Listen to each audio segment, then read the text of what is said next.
दोस्तों, आपके मन में कभी ना कभी ये तो ख्याल ज़रूर ही आता होगा कि जहाँ पे सभी हिंदू देवी देवताओं की इतनी ज़्यादा पूजा होती है, वहाँ पे ब्रह्मदेव तो इतने बड़े देवता हैं, उनकी पूजा क्यों नहीं होती है।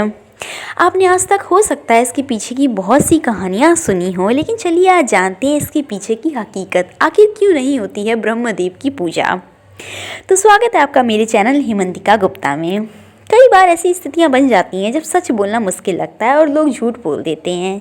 शुरू में झूठ सुख देता है, लेकिन बाद में वो परेशानियों का कारण बनता है। तो चलिए आज जानते हैं ब्रह्मदेव की पूजा ना होने का कारण। एक बार ब्रह्मा जी और विष्णु जी में विवाद हो रहा था कि कौन श्रेष्ठ है। और फिर धीरे धीरे देखते देखते विवाद इतना ज़्यादा बढ़ गया कि दोनों युद्ध करने लगे।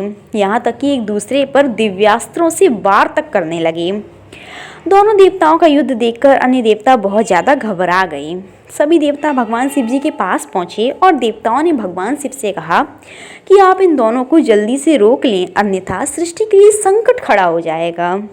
सभी देवताओं की बात मानकर भगवान शिव एक अग्नि के स्तंभ के रूप में ब्रह्मा जी और विष्णु जी के बीच में प्रकट हुए।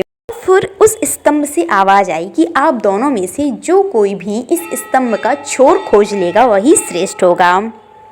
फिर ब्रह्मा जी और विष्णु जी ने तय किया कि ब्रह्मा जी ऊपर की तरफ जाएंगे स्तंभ का छोर खोजने के लिए और विष्णु जी नीचे की तरफ जाएंगे स्तंभ का छोर खोजने के लिए।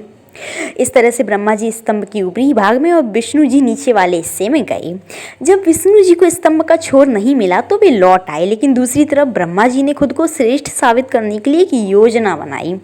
ब्रह्मा जी ने स्तंभ में केतकी का एक फूल देखा। केतकी के फूल से ब्रह्मा जी ने कहा कि तू मेरे साथ बाहर चल और बाहर निकलकर बोल देना कि मैंने इस स्तंभ का अंतिम छोर खोज लिया है। केतकी के फूल ने ब्रह्मा जी की बात मान ली और स्तंभ से बाहर निकलकर केतकी के फूल ने झूठ बोल दिया कि ब्रह्मा जी ने इस स्तंभ का अंतिम छोर ढूंढ लिया है। और जैसे ही केतकी के फूल ने ये झूठ बोला, वहाँ भगवान शिव जी प्रकट हो गए। शिव जी ने ब्रह्मा जी के झूठ को पकड़ लिया था। शिव जी क्रोधित हुए और उन्होंने ब्रह्मा जी को शाप दे दिया कि आपने झूठ बोला है, इसलिए अब से आपकी पूजा नहीं होगी।